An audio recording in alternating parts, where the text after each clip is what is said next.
Now, I do some things that aren't rodeo stuff, and when I first started writing cowboy poetry, I wrote down ideas for poems as they'd come along and write them down.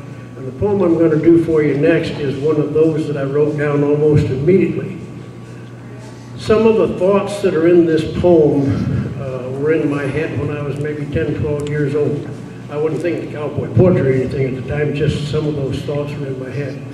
And after I wrote it down, this poem kind of, or the thought of it, the title of it, kind of kicked around in my head for maybe 6 or 7 years before I finally sat down and wrote it. During that time, I had been doing some research on my family history and our ancestors and stuff.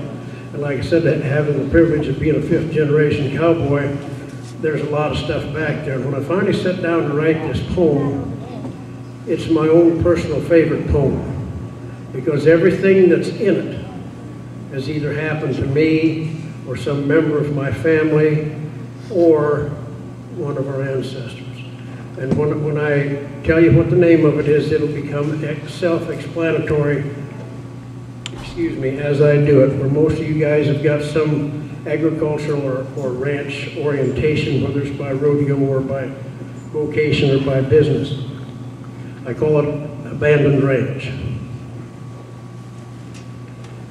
I rode slowly over the hill, and there, on the creek flat below, sat an old abandoned ranch. You've all seen them, I know. Standing out there on the prairie, or maybe back up in some draw.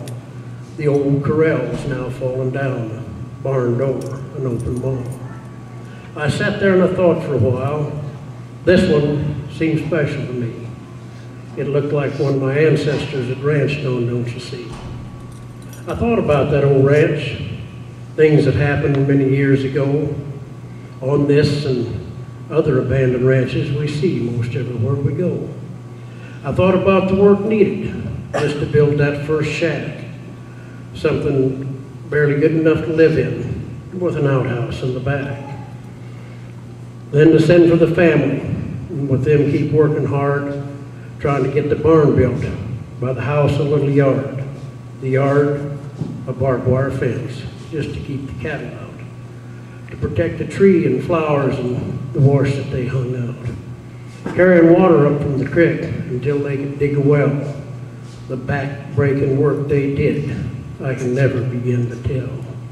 So many things done by hand, digging post holes, chopping wood, working from dawn till after dark, resting, playing when they could, playing cards or some parlor game by the flicker of a kerosene light, sometimes a big dance that lasted all through the night, horse racing, baseball games, played on the 4th of July. With this kind of a busy life, the years really do go by. Can you see the new house? Hear the sound of children's feet? Happy laughter out on the porch.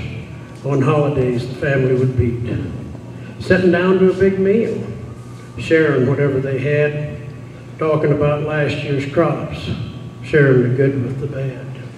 After supper, sitting out on the porch, talking about the weather and such, hoping for a good calf crop and the prices maybe going up a touch. The finances of such a place, always a squeeze at very best. Seemed like there was always something coming along, giving them another test. Hard times and endless work. Maybe a husband or a wife died, but still the work must be done and not much time for crying.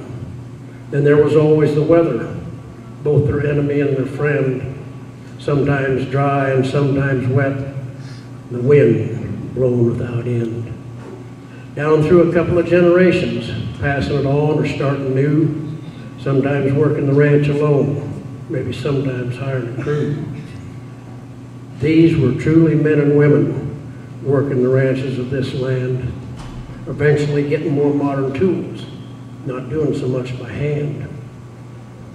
So why are these ranches abandoned, reduced to the rubble we see, standing there empty and so lonely, causing memories for you and me?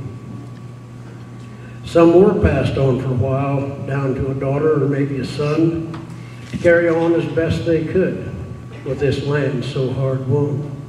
Then came the Big Depression, drought, many a place was lost, low prices and overdue mortgages, and many could not afford the cost. Some were lost to the taxes they just couldn't afford to pay. Maybe somebody else bought the land and still owns it today. Some did manage to somehow hang on, doing everything that they could do, then just had no one left that they could pass it on to. Got old, retired to town, and to the neighbor did sell. And though it makes them so sad, this story they now must tell. Neighbor had his own place, and the buildings just didn't need. So now, as you can see, the place has gone to weeds. No matter what has caused it, no one lives there anymore. On these ranches we see abandoned, and no matter what has happened before, all that are left are memories, and I guess that must do. So we will always remember what it means to me and you. So when out there, one of these ranches you happen to see, think of the place where you grew up and how it may someday be. We can't look into the future to know what will happen someday, but like those abandoned ranches, we'll also be gone someday. Your children will have their memories, and so this should be your plan. Trying to make those memories good. Always do the best you can. Thank you.